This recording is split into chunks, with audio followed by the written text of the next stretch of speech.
morning, folks. Welcome to That's My Farm. I'm Jim Schroyer, your host, and we're in luck because we're going to be speaking to Dr. Ajay Sharda from the Department of Agriculture Engineering at K-State, and we're going to be talking about sprayers, and they're not what they used to be. So stay tuned. We'll be right back after these words from our sponsors. Closed captioning brought to you by Ag Promo Source. Together we grow. Learn more at agpromosource.com. That's My Farm is brought to you in part by Tallgrass Commodities. Big enough to serve, small enough to care. Welcome back to That's My Farm. I'm Jim Schroyer, and Dr. Ajay Sharda is with us. Ajay, good to see you. Thanks for being on the show this morning. Let's talk about sprayers. We got a little miniature one right here behind us for research purposes. Tell us a little bit about the evolution of sprayers, because like I said in the opening, they're not like they used to be. No, they are not, Jim. And thank you again for having me. Well, a lot has happened over the last 10-15 years in terms of how the sprayers used to be. We used to have a very typical base system where we have a pump, we have a pressure regulator, we have a flow control, manual on-off systems. We have a boom and some nozzles put on that.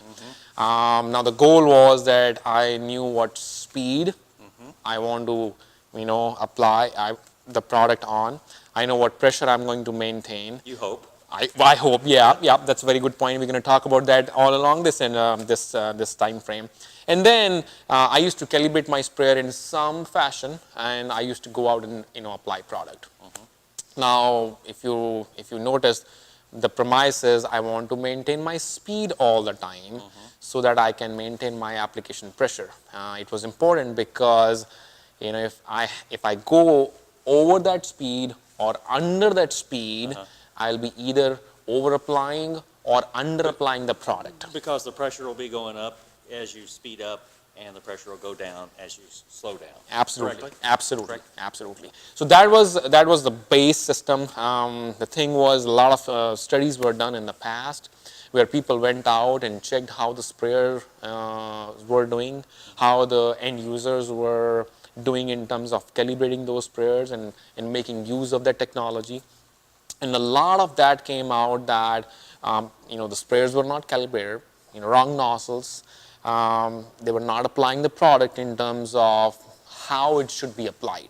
So a lot of over application and under application in terms of the way people used to drive, on the farm. So over application, I mean, there are all sorts of things, or under applications, there are all sorts of things that could go wrong. You could kill the crop and the weeds too, or vice versa. You don't kill the weeds and they do damage. Absolutely, absolutely. That is the whole thing. We want to apply just the right amount of product for good efficacy, for good pest control, and not damage our crops. It has also has a bearing, Jim. We are talking about the cost of labor, making sure that we maintain straight paths. We did not have that technology at that time. I was just guessing that I'm not leaving any space unsprayed or overlapping too far because I have to either come back or I'm spending more time, fuel and chemical on the part which I have already sprayed. So these were a lot of things which used to happen in terms of the errors which were on the field, and we did not have a technology to control those kind of system inaccuracies at that time. Okay, Ajay, we've got to take a break right now, and I know we're going to talk some more about these things behind us here, so hang on here. Thank you. Folks, we'll be right back after these words from our sponsors. See you in a minute.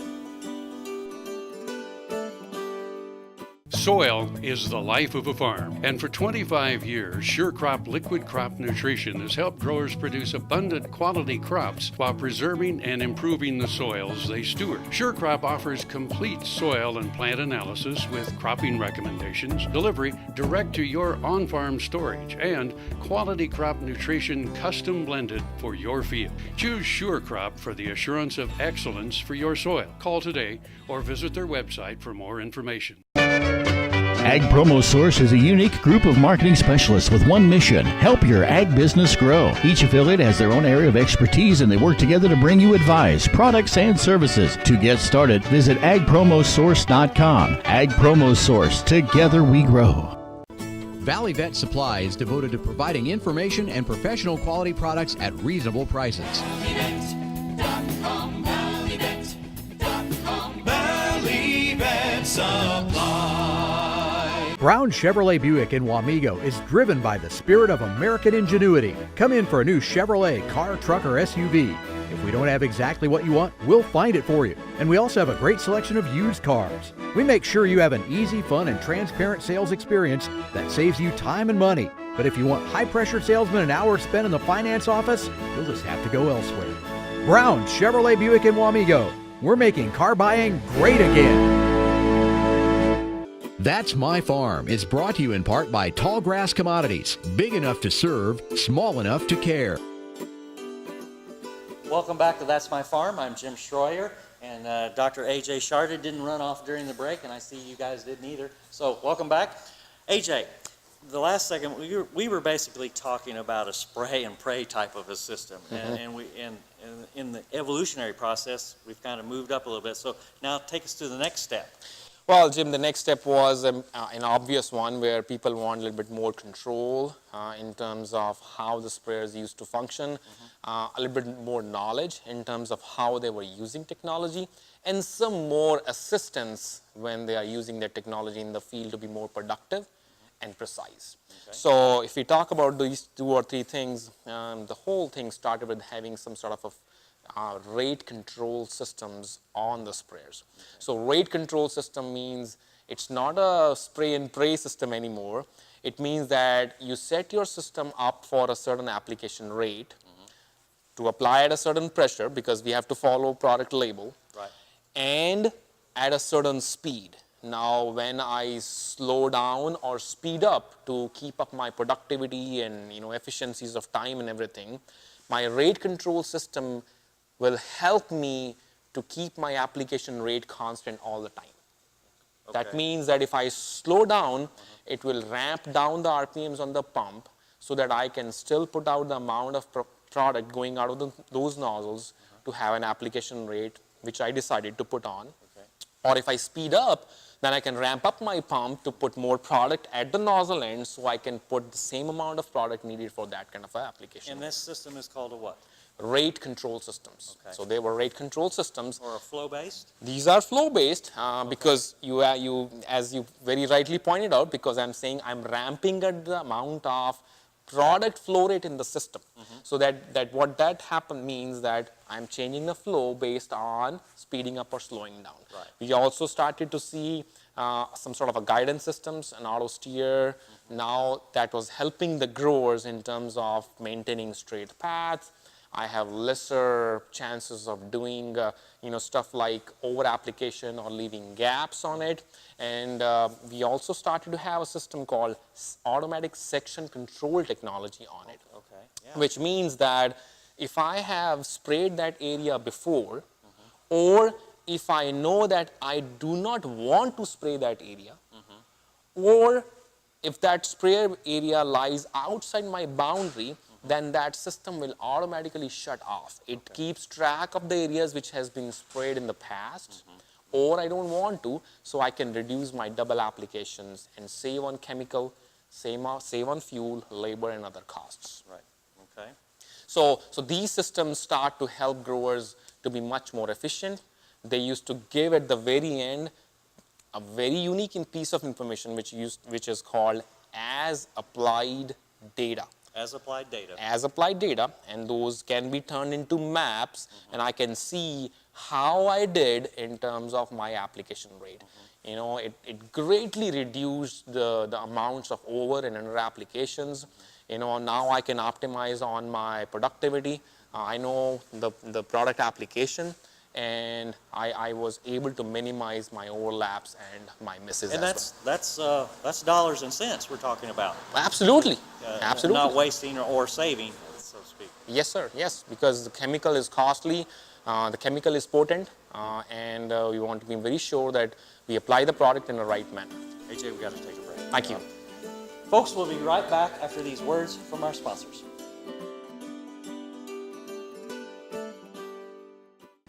KFRM is one of the largest farm radio stations in the nation, dedicated to informing and entertaining rural listeners from northern Oklahoma to southwestern Nebraska.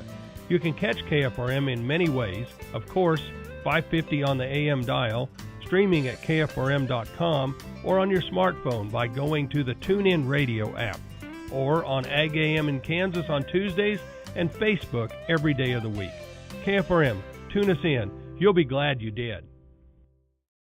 Hello friends, I'm Ernie Rodina. And I'm Dawn Dawson with the Better Horses Radio Show. For over 9 years, we've been bringing the Better Horses Radio Show to markets all across the Midwest. We talk about God, lots about horses. We talk about cows, we talk about horse health, we talk to top trainers, and we even talk about Roy Rogers. We're having a blast with Better Horses Radio Show and would love to take it to a market near you. So visit our website at betterhorsesradio.com and let us or your local radio station know you'd like to hear it in your area. The Better Horses Radio Show is unbelievable. That's My Farm is brought to you in part by Tallgrass Commodities, big enough to serve, small enough to care. Welcome back to That's My Farm. I'm Jim Schroyer, and Dr. Ajay Sharda is still with us. Thanks, Ajay. Ajay, there was a big jump to go from the flow-based system recently, or in the recent past. What are some of the problems, though, with that system? And that's going to lead us into some more discussion of what's going on now. But what were some of the problems? Well, I would not say there are gaps. Yeah, so where we were, so if you're using a flow-based control system, we still have to understand that the pressure is, the application pressure is really important. I'm going to keep pounding that idea of following the label, because the label is the law. And when you select a product, there's a clear indication of, which application pressure you want to apply, what should be your droplet size, what should be your speed. Speed is a little irrelevant thing, because if you can maintain your droplet size and pressure, you can go slow or fast. But when we're talking about flow-based control systems, we talk about we are ramping up the amount of product flow rate in the system. Now what that does is that increases the pressure when I'm speeding up, and that decreases the pressure when I'm slowing down. And you'll be amazed that people drive anywhere from 4 to 18, 20 miles per hour in the field. Your application pressures can be anywhere from 30, 35 to 85, 90 psi. So what does that do to the droplet size?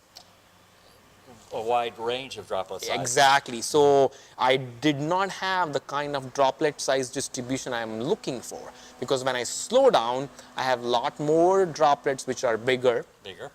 But when I speed up, I have a lot more droplets which are of finer or smaller size. That increases the chances of drift. Killing the neighbor's tomatoes. Absolutely. A mile away. That's true. So when I'm on lower pressure, I do not have the coverage I needed. When I'm higher, I have a lot more driftables. So drift increases, my coverage goes down, my efficacy goes down. I have a chances of off-target application going on my neighbor's farms. Right. Okay.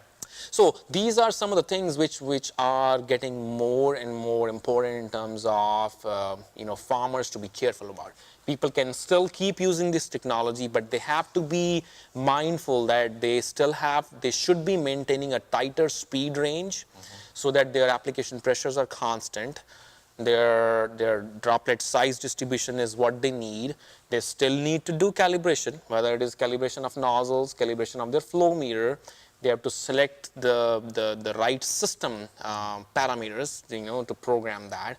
But it can happen. But if you want to maximize your productivity, maximize your time and profitability, maybe we need something different. Okay. We're going to take a break now, AJ, and then we're going to talk about where we are now and those changes. Folks, we'll be right back after these words from our sponsors.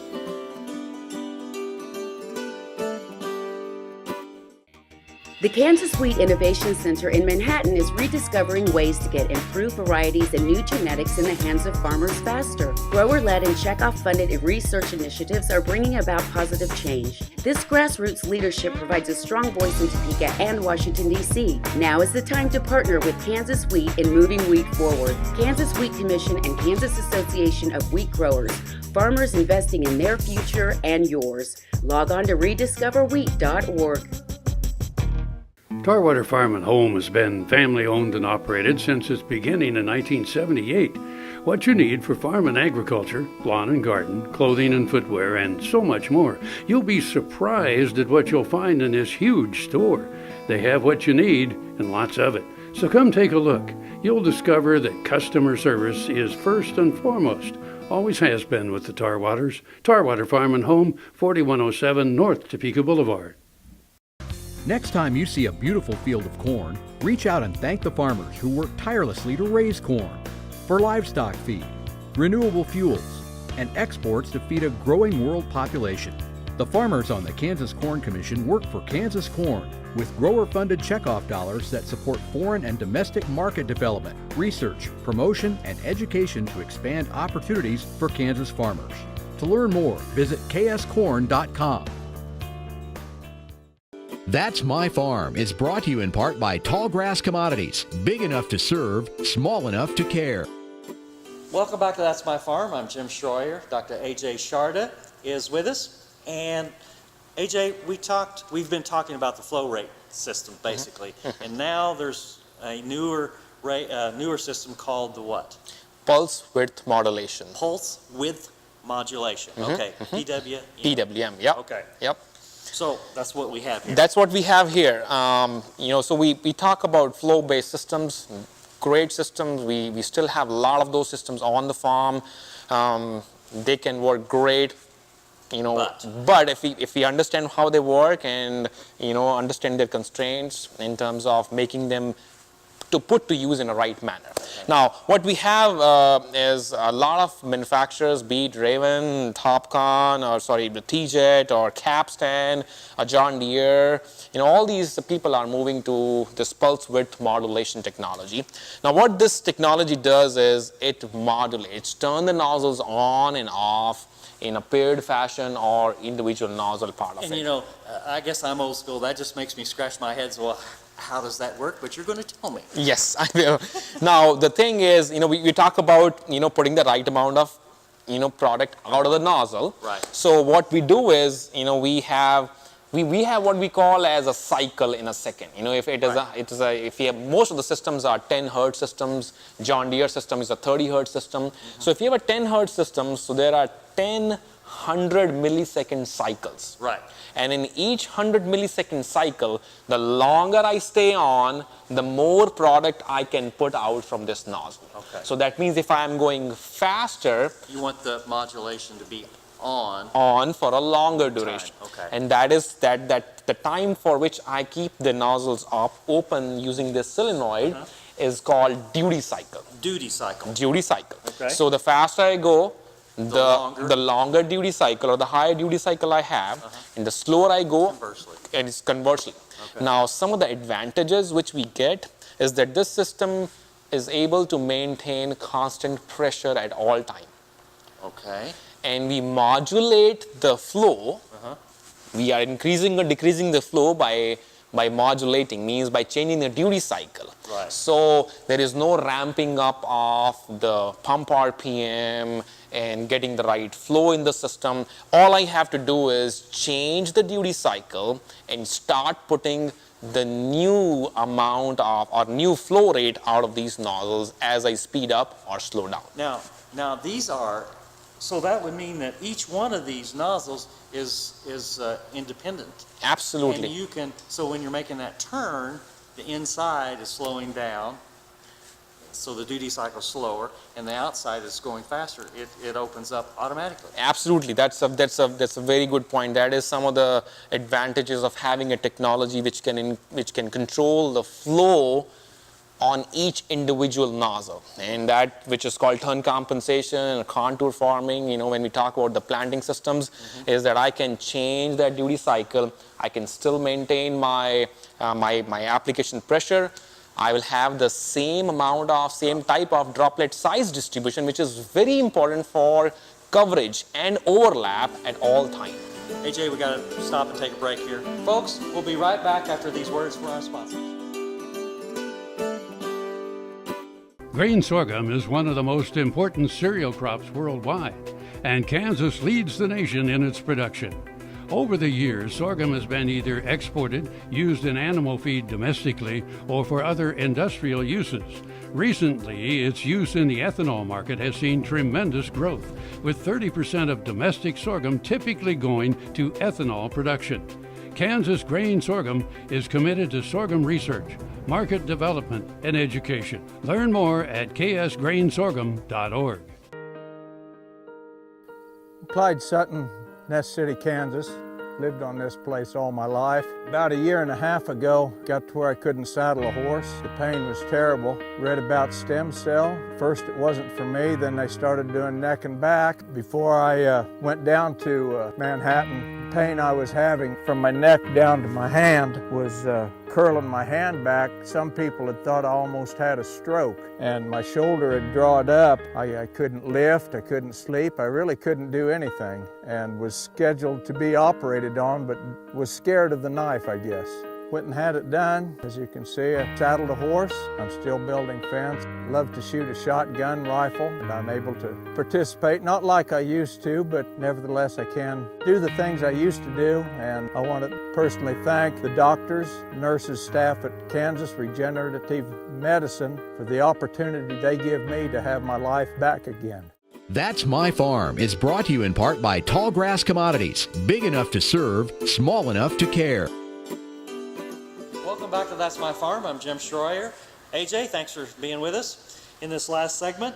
AJ, you know, in that last segment we were talking about the pulse system, the pulse width modulation system, on, off, all the time through the field. And, you know, it just seems to me, can you see that? Can you see that thing, the nozzles going on and off? What does that look like?